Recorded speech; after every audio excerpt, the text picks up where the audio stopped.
But I go, I love you forever. I'll like you for always. As long as I'm living, my baby you'll be. And I bawl my eyes out. I'm like, my baby you'll be. Give me a chance. Yeah, baby, try. Just one more night. Then make up your mind. Hey guys, welcome to the Christian and Tiffany channel. Today we are going to talk about the 10 most important things that you can do with your kids. Love it. So we're excited about doing some parenting videos. We've talked about marriage, we've talked about Enneagram, we've done some career stuff, and now we are going to focus a little bit on parenting. We asked early on, actually our very first video, if you haven't watched it, check it out. It's up here. I want you to go back and look at our very first YouTube video where we asked for 100 subscribers. And in that video, we asked, hey, what do you want to see? And a lot of people said, we want to see stuff on parenting. And so that's what we're going to do now. And today is the 10 most important things to do with your kids. And why do you know anything about kids? I have 5. We have... Oh, yeah. We have 5 kids. And so kids. What were you thinking? Now, here's the thing, you guys. I got to tell you. I was about to say, they're age 12 to 3, right? But yesterday we were at a friend's house. Oh, my goodness. I kid you not, it finally dawned on me for the first time that my 12-year-old in a little over 2 weeks is going to be 13. And I kid you not, standing in my friend's living room, I started to just tear up and I had to excuse myself from the room because I'm about to have a 13-year-old. Jesus help us all. But I'm excited, but I'm terrified. And I'm like, where's my little boy? And I actually he's our only son. The other 4 are girls. Yep. And he's taller than Tiff, which is awesome. He's officially taller than me. He officially wears larger shoes than Christian does. Yeah. I still love him though. I recently gave him a haircut. He had like this trending flop over kind of Justin Bieber hair thing going for a while. And well, he didn't flip it like Justin Bieber, but you know, where it would like hangs down. Yeah. Anyway, it looked really, really cool and it made him look older. And when I gave him this haircut and just gave him kind of the haircut he used to have, I felt like it took a couple years off him and he looked like my baby. And seriously, for like 3 days, I would just look at him and be like, can I just hold you? He's like, Mom, this is so weird. But at the same time, he loves it. Which kind of leads into number 1, the most important thing you can do with your kids is hug them. Because my sweet boy, I wanted to do nothing more than hug him all week after that haircut because he just looked so precious and like huggable. Yeah, baby, you look handsome. Thanks. It's your color. Oh, see? Good. Not that. Yeah, take care of me. Love me. You know, the hug me. You know, it's a look. Gotcha. Okay. The cash look. Hugging your kids. Hugs. Boys, girls, doesn't matter how old they are. Physical touch is super important. And you don't have to be a super touchy-feely person and all the time, but being intentional and making moments to have that physical connection with them, especially if they are touchy people and you're not, it's so important.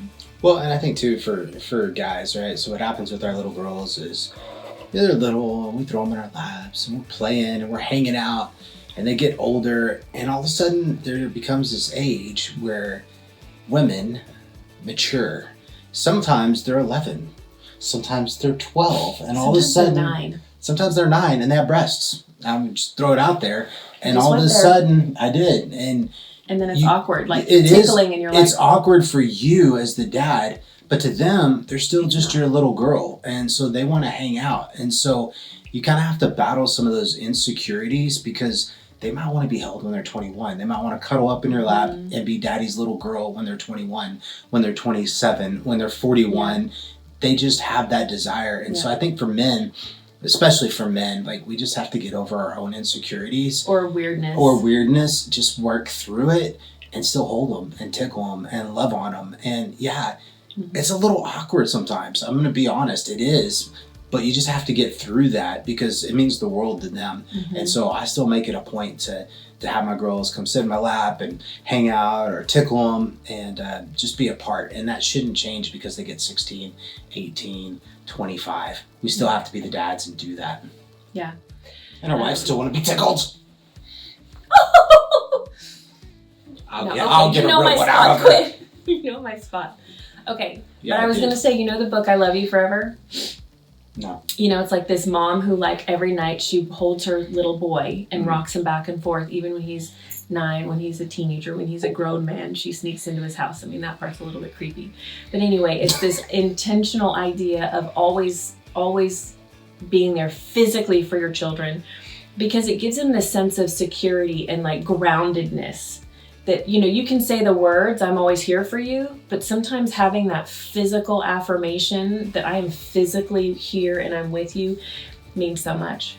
Oh, yeah. And speaking of Cry Fest, I read that book to my kids, and I always sing, you know, she sings the song. So this is how I sing the song, and I'm telling you, I cry every time. Cry right now.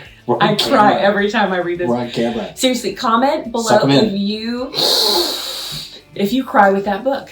But I always sing it like this, and I bet everybody makes up their own melodies. I don't know if there's an official, but I go, I love you forever, I'll like you for always, as long as I'm living, my baby you'll be.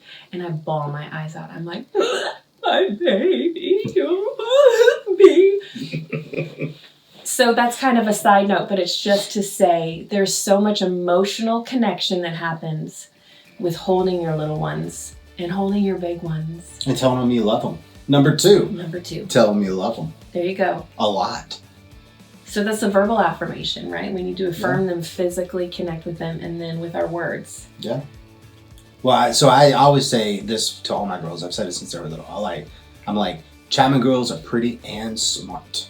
They're both. And so and I always ask them, like Emmy and Ellie, even when they're young, I was like, what makes you beautiful? Like, what makes you pretty? You know, and is it your eyes? Is it your eyebrows? But if you didn't have eyelashes or hair, would you still be beautiful? And really affirming who they are as a person and telling them I love them, not for the actions that they do, not for the beautiful hair that they have, or when they put on makeup, or they're trying to look really pretty, but finding those moments where maybe they're not dressed up and saying first thing in the morning, you know, with that bad breath before we brushed our teeth, being like, you're beautiful just the way you are today, right now, for no other reason that God made you, you're beautiful. And one of my favorite things that Christian's always done with our kids is, the girls especially, when they would put on a dress, put on a princess dress, or get their hair done on Sunday morning, and they'd go up to Daddy and say, Daddy, how do I look? Do I look pretty? And he would always say, you look beautiful, but you look beautiful even without a dress on. And he would identify that their beauty comes from who they are, not from that special thing that they added to themselves. Yeah. And I think that's important. I think we have a tendency to applaud their presentation of themselves, but we don't take the time to applaud and honor and recognize them when they're just being them. Yeah, which is sometimes the coolest parts. Yeah. So I definitely want to go on to number 3, which kind of, we already tied into that. You want to read to them. Yeah. And which is super important. You know, I have a background. I've been homeschooling my kids, and we'll probably do some videos about homeschooling and transitioning to public school, because our older kids are transitioning, is our plan for them to transition next year. Whether you're in homeschool or public school, it doesn't matter. Reading to your kids is just huge, because uber important. I mean, just as much as you like to sit down and watch a movie with your kids, you're sharing a story, you're sharing an experience, and you can talk about it. But reading with your kids just it's a whole nother deep level of sharing stories, sharing knowledge, sharing experiences, and it's all within your imagination. And it's fun just to have conversations like, when you imagine the scene, what did you think that the room looked like? Or what did you think when he fell into the river? Did you think it was a rushing river? And just experiencing, asking questions, talking about it. Some of our greatest moments was Tiff reading like the Homer's Odyssey, and we're all in the living room, the kids' version, listening. The kids' version, lest you think that we're crazy. Yeah, but still, it was super fun. Everybody another got chapter. Into it. Please don't stop. Please don't stop. Yeah, and it's just it meets that need of quality time, which, you know, if you've read Gary Chapman's 5 Love Languages, he's got the 5 Love Languages. Mm-hmm. It's a fantastic book. But, you know, just because you lean more towards one doesn't mean you don't have all of them. And so it's important to meet all those needs in our kids. Yeah, that's huge. So reading is a good way to have quality time, for sure. Okay, I was thinking about this. So let me throw one other thing out. So, do it. You know, in teaching your kids to read, I'm not talking about like A, B, and the, and teaching them from that aspect of reading, but like, you know, I sat down with my kids and let's talk about soap. And so that's our format that we kind of go through the Bible with, or that we read things with. And, we're looking at the subject matter and kind of what it's about, and teach them how to read, how to get the information out. I ask them questions about critically thinking kind of through the process so that they begin to really digest the material that they're reading. So tell them what SOAP stands for. That's so good because I haven't done it in a while, but you can't remember. Yeah, no, it's the scripture that they're reading, the scripture, or the subject, and then observation, what you observe about it, application, how you're going to apply that to your life, and then prayer. Pray about it. Yeah, pray about it. What does that mean to you? Yeah. And so we take them through that process of how to read the Bible, because a lot of times, you're like, hey, read the Bible, and they're like, I read this. Yeah. It doesn't really apply to me. It doesn't mean anything to me. That's way old. But when you kind of break it down through each of those steps, you really get something out of it. And it's like, what does this really mean to me today? Like, be quiet and work with my hands. Like, what does that mean in today's society, right? And do a good job, And so just kind of reading through the scripture and being able to apply that to ourselves is pretty cool. Well, and maybe I should change number 4 or number 3, rather than say read to them, say read with them. Yeah. Sometimes it means read to them. Sometimes it means that we're all sitting down in the living room in the same place with our own book, and we're just reading. And then we're like, okay, everybody stop. Tell us what's going on in your book. And we give each other the chance just to share about what we're reading. So I did this with Ellie the other day. So I took her out. We did a date all day long. So I took her after church, and we went to this place called Snug on the Square, and I got which is also number 4. So we're tying into number 4. Go on dates with your children. Well, we'll have to discuss that a little bit more. We will expound. But I took her out. We went to Snug on the Square. We held hands. We walked around the center, and I let her get her food, and then we went to the library because Ellie, oh my goodness, she loves to read. So you got to identify the strengths, the weaknesses, the rooms for opportunity and growth in your kids, and then what they love, and try to get passionate about it. That's number 6. We'll get to it. Yes. Okay. So, I was reading my pathophysiology book. Ooh, yay. So we're getting into interleukins and, how cytokines work and all that. But Ellie's reading like 4 different books. So we get those 4 different books. She reads like 1.5 while I read like half a chapter. And then I'm like, well, did you actually read that book, Ellie? She's like, oh, I read it. So I opened chapter 3. What happened here? She just listed off everything that happened. I'm like, okay, chapter 6 starts with this sentence. And she told me everything that happened in it. Yeah. And it was really cool to kind of have that experience with her and, just to ask those questions. Excellent. We could go. Moving on, but dates. Let's talk about dates. So here's the deal. Let's just throw it out there, right? So boys don't go on dates. Boys go on adventures. Yeah. Girls go on dates. And those dates can include, adventures. But a boy doesn't want to be like, yeah, Dad, let's go on a date. A boy wants to, it's just semantics, but boys want to go on adventures. But boys go on dates with their moms. Yes, dates with their moms, adventures with their dads. You're taking them out, you're doing something crazy. And we're talking about one-on-one time with each child. And now, sometimes we'll do, like, we're going to just take the 2 of you out, or, I guess, but I try to get, because I have 5 kids, there's only 4 weeks. I try to get one-on-one time with each of them. And here's another thing that's just super cool, right? So dates don't have to be this huge thing that you plan out and all that. Expensive. Last night, we're getting home from hanging out with our friends. They had it. Shout out, John. And, I'm like, Emmy, stay in the car. And she kind of gives me the look like, Daddy. And I'm like, stay in the car. And so she stays in the car, and we went and got ice cream. And, like, I let her pick it out. And she was just over the moon. Like, it filled her cup. She loves to buy stuff. And she loves sweets, and she loves gifts. Yes. And so it was like, oh, here's a moment. So it's always looking for those moments, right? If I'm going out somewhere, I'm like, let's jump in the car. We can go get the whole change. Let's go right now. And so I take him, and he kind of gets to see the process, and we talk about it and talk what's going on in life. So anytime in my daily routine, right, it's follow the dollar, dating, or adventure. So wherever you're spending money that day, you're taking a kid with you to go, whether it's you're going to get a haircut, or you got to pick up something, or you're dropping off books at the library, or you try to make those times adventures and dates and include your children. Absolutely. Even though it's work, especially if you've got the 5-year-old that has to pee every 3 minutes. Oh my gosh.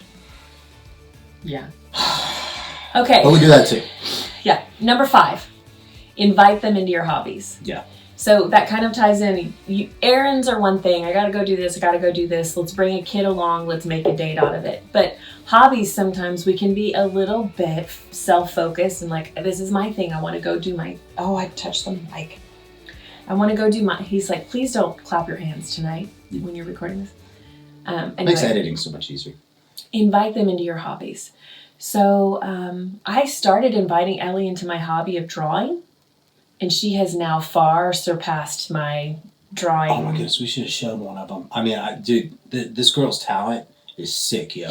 Like, she is the kind of girl. We're going to do a video on entrepreneurship with your kids. Yeah, we'll talk Let's about do that because our kids have businesses. But she has this tenacity about her. When she decides she's going to do something, by God, it's going to get done, and it's going to be done. We're talking a lot about one child. I feel like it's a little, all of our children are really talented and incredible. Of course they are. Ellie's the most like me personality. We're talking about hobbies right now. Yeah. Right. It's just one of those things. I know. We're very proud of our children. So let's say your hobby is golfing, dads. So take your kids putt-putting, right? Maybe they can't go do 9 holes with you, but go find a putt-putt place. Or driving range. A driving range is hard for a younger child too. Not like a putting green or something like that. Yeah, golf's not our sport, so we wouldn't know. But I've taken them swimming, running, hiking, whatever it is. If cars, you're really interested, like in movies, for example, if you're really into Star Wars, you can do a Star Wars marathon. Y'all just are in the middle. Well, they have to see Star Wars. It's just like culturally, they're in the middle. Do it. So we're watching all of them. So rather than, this is me time, kids, go away. And you do need me time. But invite them into what interests you, and they feel like a deep connection that's really meaningful to them. And then number 6, we'll tie into that, is join them in their hobbies. Do the same thing. That find out what they like doing, and then come into their world. So you're building Legos? Yeah. What are you building? Can I build with you? But let's throw it out there like this. So my son, Ezra, he is Bear Grylls. I mean, that's who he is. Like, since he was little, I knew when he was 3 and he started picking up tarantulas. Ooh, Lord help me, because I don't do spiders and I really don't do snakes.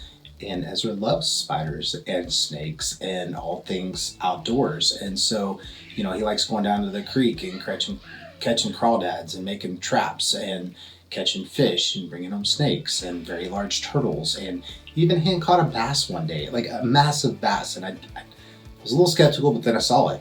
And I've been down with him, and he just has a knack. That's his natural inclination. He can go barefoot out there. It can be 100 degrees. He can have soggy underwear. It doesn't bother him at all. And he can be out there all day long.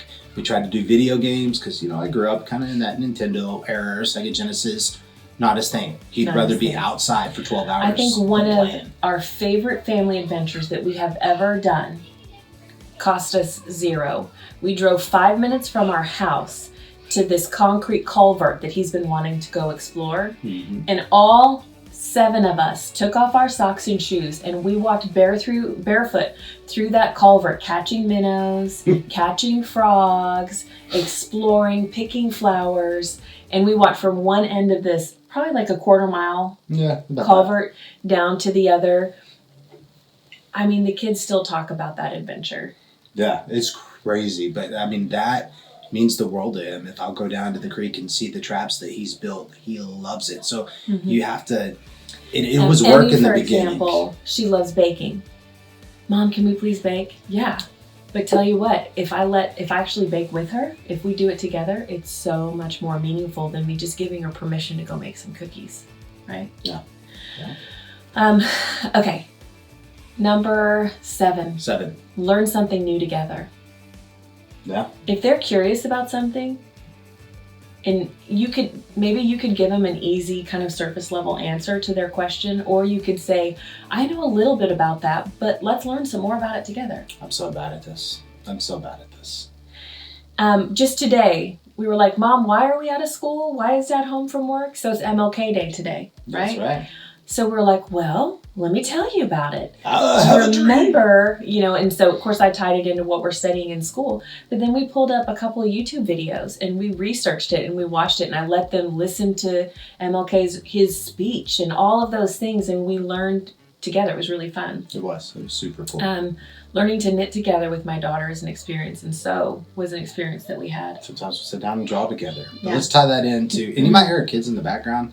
Our little Nora is got a lot of energy right now.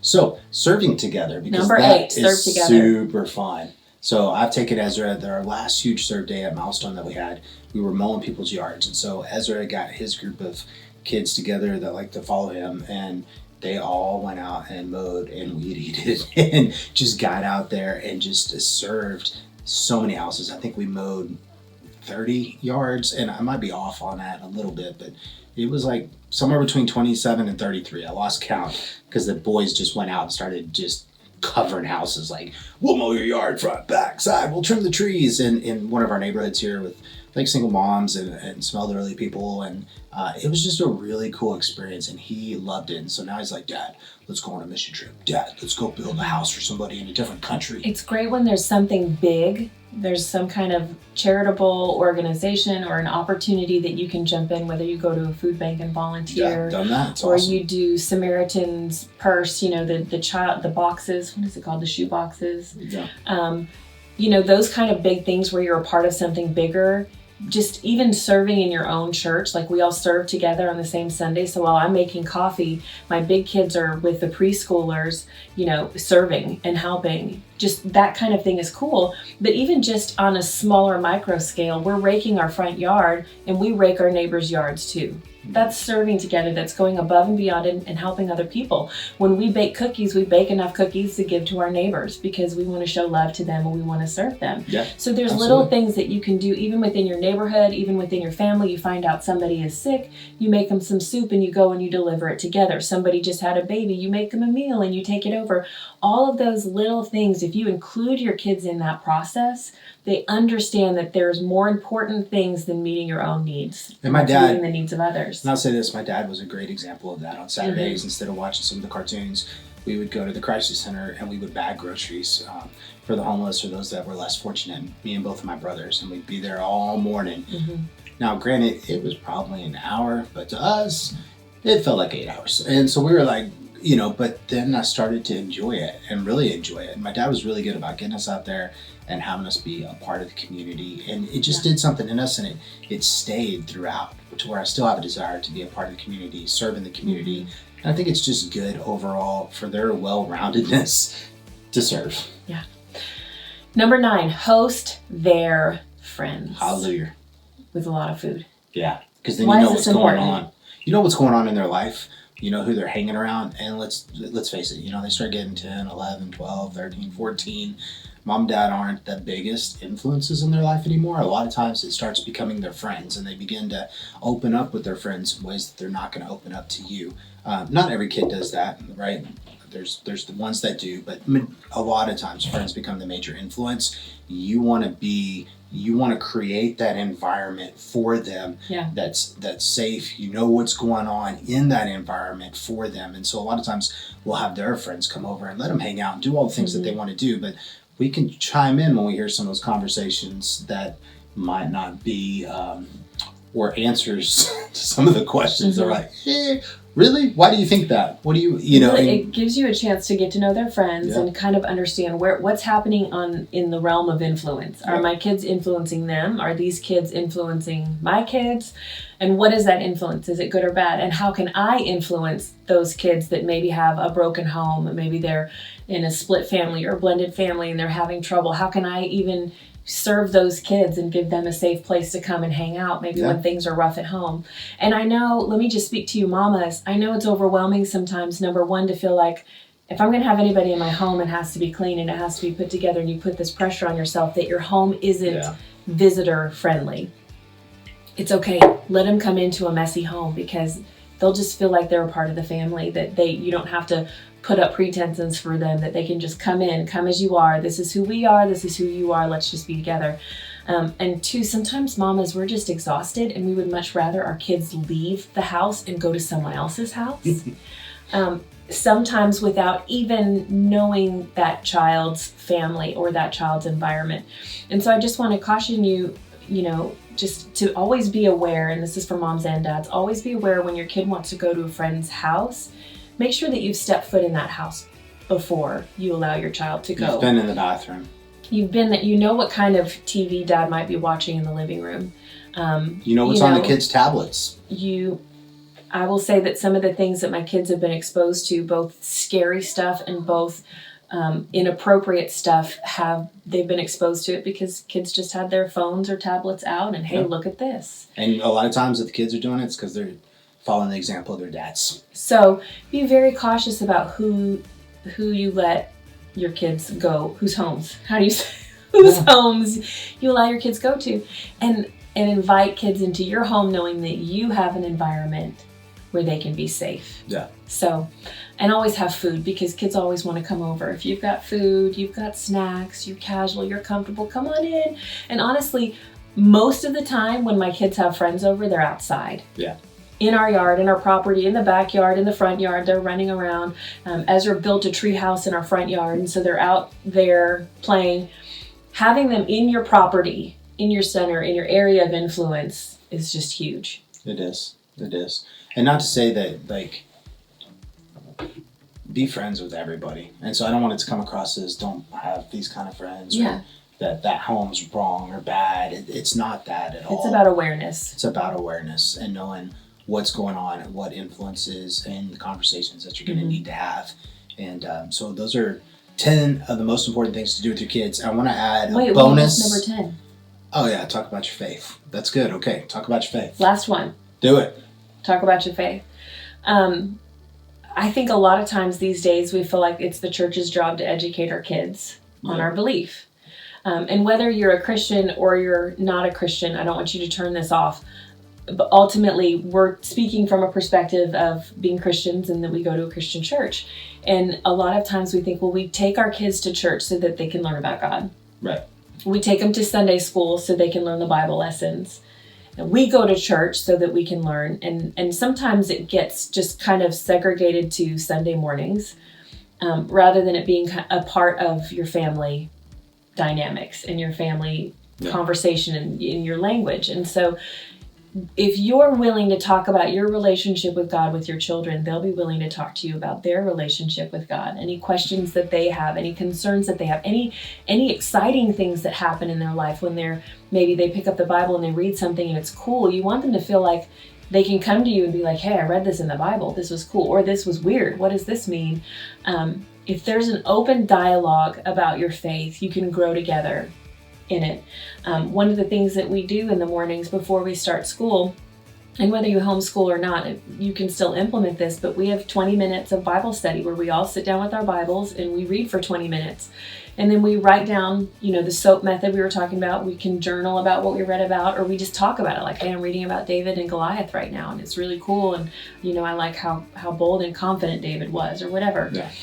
But being open and vocal about your beliefs opens the door for them to share about their beliefs and what they're thinking and what they're experiencing. That's so good. That's so good. And okay, what was your bonus? Okay, bonus is dig in with your kids and ask the hard questions. Ooh. It's super important that you do that with each one of your children, especially as I'm going to say really around that 9, 10, 11, 12, 13, you start asking the specific uncomfortable questions with your children. Hey, are you interested in this person? Are you interested in that person? What do you think about this? Because a lot of times you'll ask the generic, how you doing? Oh, I'm good, Dad. What's up? I'm good. Hey, how are you doing? Oh, I'm fine, thanks. And so you have to draw it out like a well, right? A deep well. You're drawing it out. You're asking those questions. Hey, have you seen this? Have you seen that? Do you know what this is, right? The age appropriate for where they're at, but knowing that 90% of 12-year-old boys have seen pornography. That's a fact. So to think that your kid hasn't been exposed is just living in naive. Even if you're homeschooled, even if you live on an island, like it still happens through friends and phones and things like that. And so it's important that we ask those questions and then we're helping them through the process, through, just being able to discuss what's really going on in life and not being afraid because we're uncomfortable or we might not know what to say or do. Still have those hard conversations and just do checkpoints with them. And I'm just like, man, how you doing, buddy? How you doing? You doing good today? Ellie, you doing good? What's going on in your life? Well, I'm doing all right. Well, how was this with your friend? What did you do? Follow up on previous conversations. And continue to follow up. So it's just, it's I think really we should important. do like a whole nother video too about talking with your kids about sexuality, because I feel like that's a really tough topic for a lot of parents and it's awkward and uncomfortable. But I think it is, aside from a conversation about salvation, conversations about sexuality are probably the most important conversations you can have with your kids, because if you're the one that teaches them what they need to know about it, then they're not going to go to other people and get a wrong perspective about all those things. Yeah, and a book's not really the best. We could go through the whole thing. Help. Books help, but you have to conversate. Yeah, so we can't anyway, comment below if you think that would be helpful, because we're trying to we have so many ideas. We're trying to prioritize what videos put all to that do. in one video. So if any of our ideas really spoke to you, comment that below just so we know if it would be something of interest to you guys. So this has been a long video, but we have so much we like to say. So and we want to correspond with you. So like, hit us up on Facebook. You can DM us questions. I've had dads do that, and hey, I've got this going on. What do I do? We'll jump in there with you. And, not that we're the end all be all, but we might can point you in the right direction or give you a great book or a great resource that can help you along your way. Because each parenting, there's not a master like, here's the book of everything you do to be a dad or a mom. Good luck. It's a process. It's a discovery process, and it's different for everybody. Yeah. And I will say this, we're putting together just a free download of recommended books and recommended resources that have really helped us, and that we're even using currently or planning on using for different discussions and different things to do with our kids. So I don't know if it'll be ready for this video. If it is, it'll be in the comments. But if not, we'll have it ready for you in the second video, a link where you can just download our resource list. And take it like this too. It's like a watermelon, right? So you eat the good parts and you spit out the seeds. So some of the parts that we said, you're like, oh, those are seeds. Just spit those out and keep the good parts that you like and implement those. And I think that's just a great way to look at everything, because you can learn so much when you do that. Yeah. And especially for couples to be on the same page about what you're doing as a parent. Yeah. It's more important that you agree and you're on the same page than for one person to try and press something on their own without the support of their spouse. So whatever you do parenting wise, make sure you do it together. Okay. So good. Subscribe. Yes. Because we have a lot more parenting content that's going to be coming out. We don't want you to miss out on it. So if you click the notification bell, you'll just get a little notification the next time that we put out a video. We do put videos out every Tuesday. I want to apologize. We didn't get one out last week. That was absolutely my fault. We've been sick. It was the holidays. We finally had time off. I'm a nurse that worked nights for a year. And so kind of getting balanced back to working days and having a life again. And I used to tell everybody I was like a vampire nurse, right? I deal with blood and I work at night. But now we're kind of during the days. So these will be coming out every Tuesday. So I apologize. Please forgive us. It's my fault that we didn't have one Tuesday. All right. I think that's it. Yep. Email us at info@christianandtiffany.com if you'd like to chat with us about anything going on in your lives. We'd love to hear from you. We'll see you next time. All right. Bye. Bye.